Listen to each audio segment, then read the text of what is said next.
Hej Anders, vi har fordoblingskonstanten, hvor det skal bruges som et bevis. Så jeg starter med at skrive sætning, og så den formel, vi arbejder med, som så er T2 er lige med log 2 divideret med log A. Fordi den skal så vise os, hvor langt på x-aksen vi skal, før y-værdien fordobles.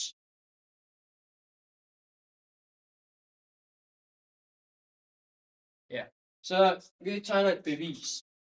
Den må vi gøre det på. Det vi først tegner en graf. En meget noget graf. Og den skal gerne være sådan god at illustrere, at vi går op, fordi at den er voksende, ikke aftagende, ikke lineær eller noget andet. Den her, den er fin, så tilføjer vi pile, hvis jeg kan ramme, og så aksetitel, y og x akse. Så når vi har gjort det, så vælger vi sted på x-aksen, hvor det er et godt sted at starte. Jeg vælger her, og så kalder jeg det for x1.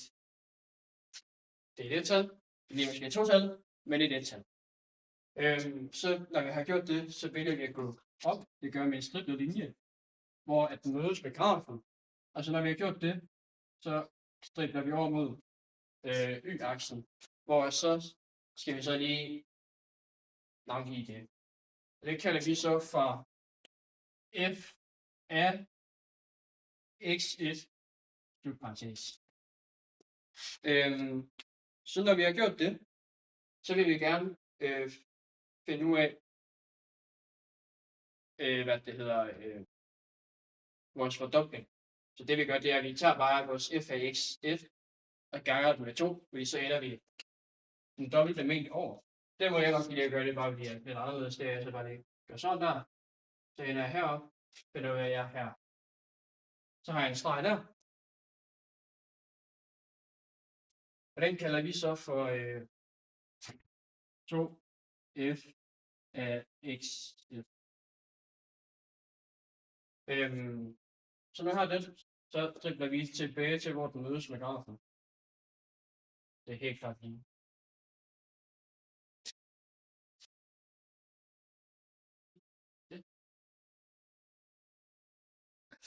Den passer. Den er flot. Det må vi tænke på for. Så når vi har den, så kan vi hernede ved x-aksen også bare lige skrive x2, for at sige, at det er der, hvor fordobling af x, eller hvad siger jeg, altså x-værdien.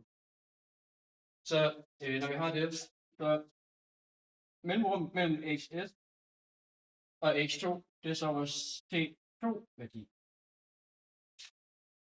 Hvor at det er bare afstanden mellem vores x1 og x2.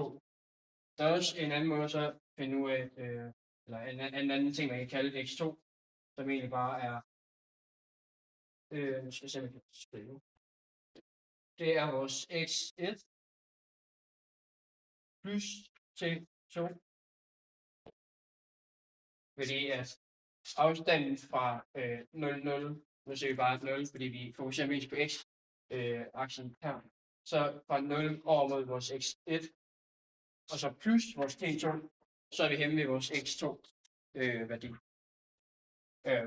Og så er der noget andet, vi faktisk skal kalde vores 2f af x1. Den kan vi faktisk kalde for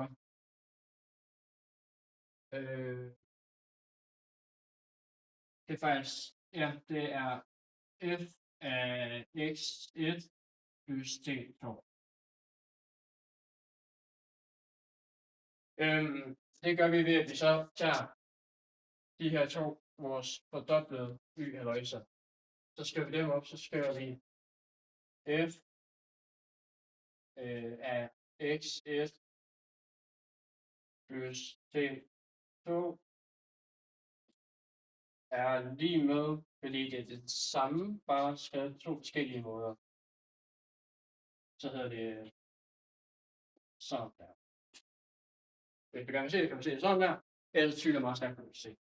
Så det næste, vi gør, det er at være ret stort. Nok kan se det, men det kommer nok ikke til det. Så skal vi gøre det her. Det her, det er så vores forskrifter, eller mine forskrifter. på, hvad vi kalder forskellige ting. Fordi her, i stedet for så at skrive alt det her grimme noget, så bruger vi f af x er lige med b gange a opløftet i x. Og så har jeg skrevet, a er lige med fremskrivningsfaktorer, og så b er vores startsværdi. Så vi omskriver og kalder det for b gange a opløftet i x1 plus t2 er lige med vores 2 b. Man kan også sige 2 gange b, men det er sådan set det samme, så jeg gider ikke gøre det. Gange a opløftet i x. Så her har vi sådan set bare lige feltløbet inden for det ud af parentesen, derfor sat det op.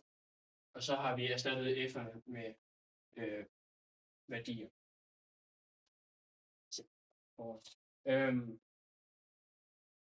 Ja, næste. Så vil vi få fjernet b'erne. Og det er jo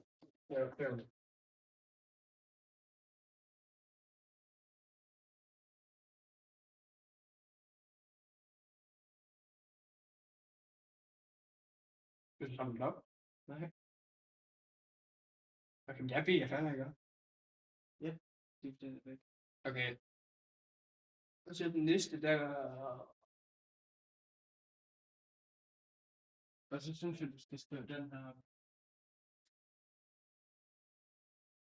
Fordi den her, det gør. Hvad? Det her? Ja, den vil du gerne have på. Ja, vi kan se. Nej, det er ikke den. Ja, det er faktisk ikke for sent. Men hvad, altså... Ja, jeg vil skrive, hvad jeg går igennem. Her der fjerner jeg B. Det er lige sagt. Hvad gør vi i det næste? Det kan jeg ikke lige helt på. Der hedder det... A... Nej, det er det, jeg er gang med. A opløftet med x1 gange A til 2. Hvad går vi igennem der? Det var det der. Det er det der, vi gør. Hvad skal jeg kalde det? Så det, at vi bruger den her formel. Hvad hedder formel? Jeg skal bare sige, at I bruger den her formel, så skriver formel op. Okay. Ja, så efter vi så har fjernet B, så bliver det til... Det kan vi bare gøre her. A, x, plus T2 er lige med A. Ja, vores A, x1. Så ja, gange 2. Det er 2, og nu har vi ikke fjernet det. Så bagefter, så bruger vi endnu en form. Det er meget gerne.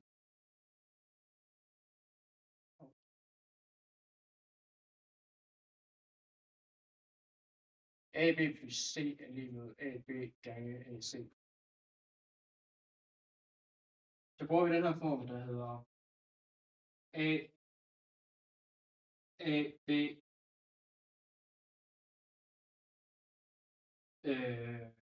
gange, nej,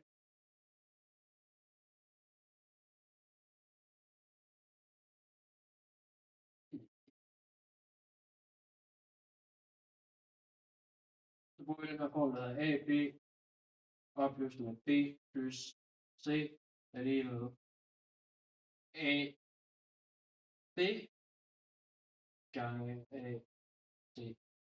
Kan man næsten ikke se. Som vil det egentlig bare sådan gøre det lidt nemmere. Fordi vi går fra det der over til det der for at spille det der. Så hedder det lige pludselig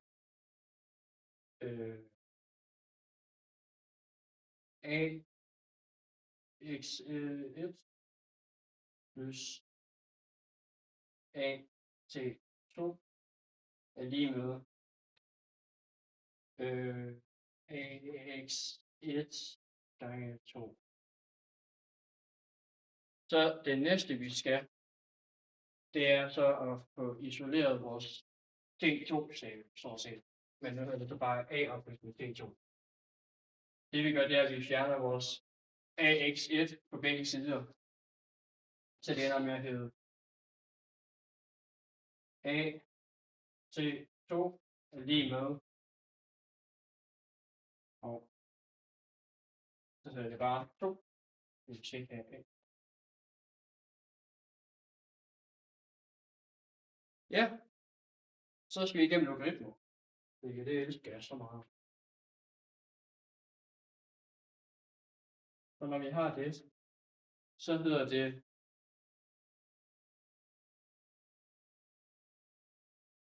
log